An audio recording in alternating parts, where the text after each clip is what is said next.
بسم اللہ الرحمن الرحیم۔ السلام علیکم۔ دریائے نیل میں ایک کشتی چلانے والے ایک ملاح کا بیان ہے کہ ایک دن ایک بہت ہی نورانی چہرے والے بزرگ میرے پاس آئے اور فرمایا کہ کیا تم مجھے اللہ کے نام پر دریا کے پار اتار دو گے؟ میں نے عرض کیا کہ ہاں۔ وہ بزرگ میری کشتی پر سوار ہو گئے اور میں نے انہیں دریا کے پار اتار دیا۔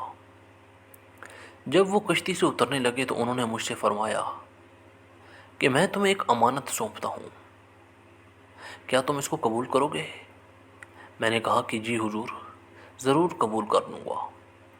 تو انہوں نے فرمایا کہ کل فلاں درخت کے پاس ظہر کے وقت آنا، تم کو وہاں میری لاش ملے گی، تم مجھ کو اور میرے سرہانے جو کفن تم کو ملے اس کو مجھے پہنا کر اسی درخت کے نیچے مجھے دفن کر دینا، اور میری گدی اور عصا اور مشق کو اپنے پاس رکھنا، اور جو شخص ان تینوں چیزوں کو طلب کرنے کے لیے تمہارے پاس آئے اس کو یہ سب دے دینا۔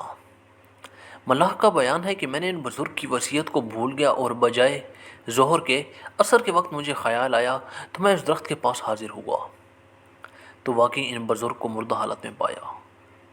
میں نے وصیت کے مطابق ان کو کفن پہنایا، اس میں مشک کی خوشبو آ رہی تھی۔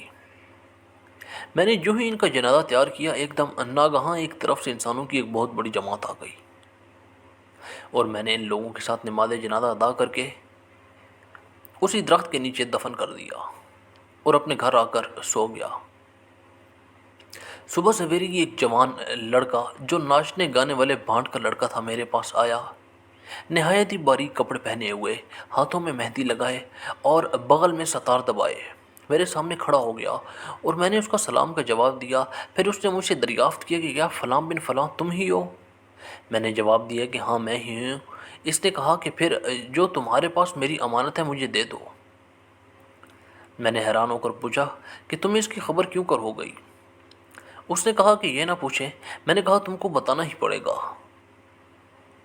میرا اصرار سن کر اس نے کہا کہ بھائی میں اس کے سوا کچھ نہیں جانتا کہ گزشتہ رات ایک شادی میں ساری رات ناچتا اور گاتا رہا۔ جب صبح کو اذان فجر ہوئی تو میں ناچ ختم کر کے سو گیا۔ اچانک ایک شخص میرے پاس آیا اور مجھ کو جھنجھوڑ کر کہا کہ اللہ تعالیٰ نے فلاں ولی کو وفات دے دی ہے اور تجھ کو اس کا قائم مقام بنا دیا ہے، لہٰذا تو فلاں کے یہاں جا کر اس وفات پا جانے والے ولی کے تبرکات وصول کر لے جن کو وہ بزرگ تیرے لیے بطور امانت ملاح کے پاس رکھ کے دنیا سے تشریف لے گئے ہیں۔ ملاح نے بیان کیا کہ میں نے ان بزرگ کی تینوں چیزیں حسب وعدہ وصیت بھانڈ لڑکے کو دے دیں۔ لڑکے پر سامان ہاتھ میں لیتے ہی ایک انقلابی کیفیت نمودار ہو گئی۔ اس نے باریک کپڑوں کو اتار کر میری کشتی میں پھینک دیا اور کہا کہ تم میرے ان کپڑوں کو جسے چاہو بطور صدقہ دے دینا، اور خود ان بزرگ کی وردی پہن کر اور عصا مرشد لے کر چل دیا۔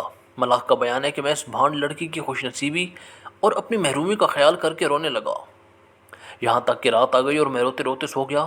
مجھے اس رات خواب میں اللہ جل جلالہ ملے اور مجھ سے رب العزت جل جلالہ نے ارشاد فرمایا، اس پر یہ گراں گزرے کہ میں نے اپنے ایک گناہ گار بندے پر احسان فرما کر اس کو اپنے دربار کی طرف رجوع کرنے کی توفیق عطا فرمائی۔